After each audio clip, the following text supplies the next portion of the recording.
Sa kasalukuyan, hindi nawawala sa mga balita ang hidwaan sa pagitan ng Russia at Ukraine dahil ito raw ang hudyat ng pagsisimula ng World War III. Ngunit alam mo bang may isa pang giyerang nangyayari ngayon na hindi sa pamamagitan ng dahas o mga armas? Ating pag-usapan ang isang unseen war, isang tunggalian ng China at Amerika sa isang napakaliit ngunit napaka-powerful na piraso ng teknolohiyang kilala natin sa pangalang microchip.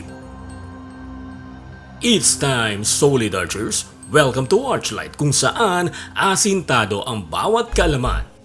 Ang integrated circuit o microchip ay isang set ng electronic circuits na naglalaman ng transistors at iba pang mga electric components na nakaukit sa isang silicon wafer, isang semiconductor.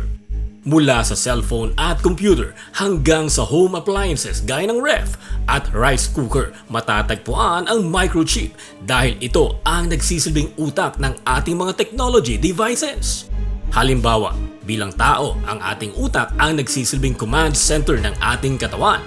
Kung wala ito, ang ating mga organs, lalong-lalo na ang heart at lungs, ay hindi gagana. Ibig sabihin, wala tayong buhay. Ang konseptong ito ay nalalapat sa kahalagahan ng microchip sa isang electronic device. Ngunit bakit ang maliit na microchip na ito ay nagdudulot ng isang labanan sa pagitan ng dalawang global superpowers? Ito ang isa sa mga pinakaunang microchips noong 1961 na merong 4 na transistors. Ito ay naimbento ng American engineer Robert Noyce, co-founder ng Intel, isa sa mga pinakamalaking chip makers sa buong mundo. Ano nga ba ang transistor?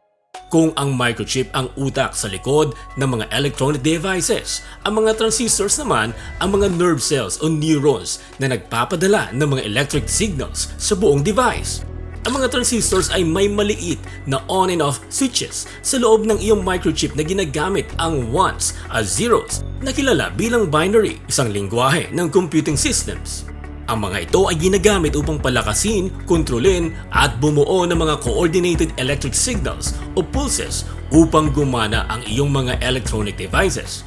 Mula sa 17,468 na mga vacuum tubes na kasing laki ng ating mga light bulbs ngayon na ginamit bilang transistors ng isang computer noong 1945. Nag-evolve ito at ang mga transistors ay naging 2 nanometer small, mas manipis pa sa isang hibla ng buhok at mas maliit pa sa isang DNA strand. Ngayon, ang mga microchips na kasing laki ng iyong kuko ay naglalaman ng bilyong-bilyong mga transistor. Isang halimbawa ay ang A16 Bionic chip ng Apple na makikita sa mga iPhone 14 Pro at Pro Max models na mayroong 16 billion transistors.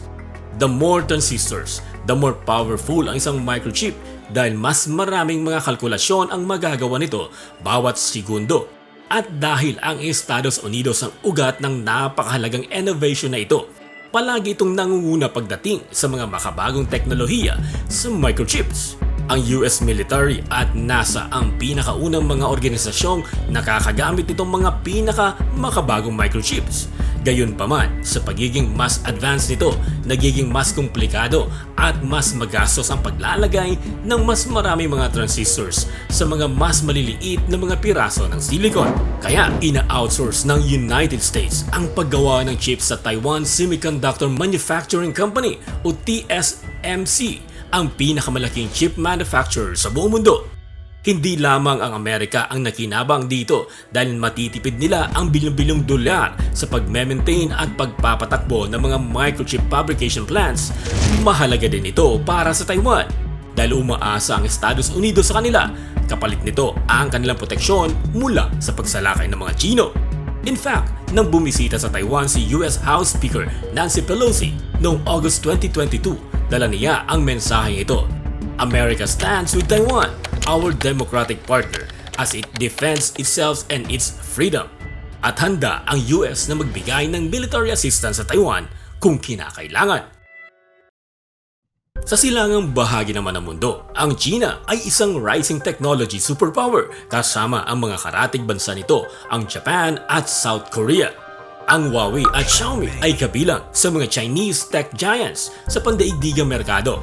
Tulad ng Estados Unidos, umaasa rin ang China sa mga microchips na nagmumula sa ibang bansa, specifically sa Taiwan. Ngunit ang pagkakaiba ng dalawang bansa ay walang papel ang China sa global chip supply chain. Isa lamang itong napakalaking customer na nasa isang vulnerableng posisyon. Ang Japan ay gumagawa ng mga materyales para sa mga chips. Ang ASML ng Netherlands naman ang gumagawa ng lithography systems.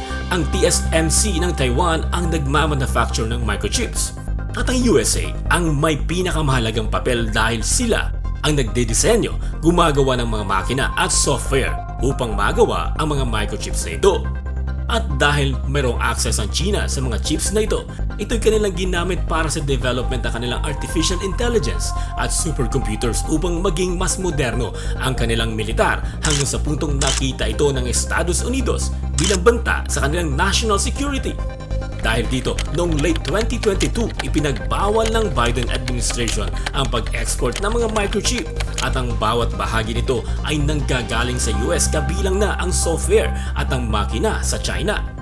Hindi lamang ito nagdulot ng negatibong epekto sa China, nagdulot din ito ng pagkawala ng daang milyong kita sa mga chip-making companies ng Amerika gaya ng Nvidia. At dahil ayaw nang umasa ng US sa ibang bansa sa paggawa ng microchips, nag-invest ito sa pagpapatayo ng sarili nitong fabrication plants o fabs. Kasalukuyang ipinapatayo ang fabs ng TSMC sa Arizona at ng Intel sa Ohio. Tinugunan naman ng China ang export ban na ito sa pamamagitan ng pag-invest ng mahigit 7.9 trilyong piso upang matulungan ang Chinese chip-making industry na tumayo sa sarili nitong mga paa.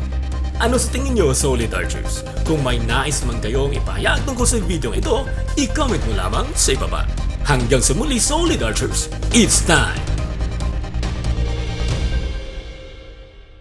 Solid Archers, kung meron ka mang reaksyon sa video ito, i-tweet gamit ang hashtag Archlight at hashtag Asintadong Kaalaman. Maraming salamat sa panunood. Huwag kalimutang mag-subscribe sa aming channel na Archlight para maging updated ka sa marami pang videos. Kita-kits po muli sa mga susunod na video. Solid Archers, it's time!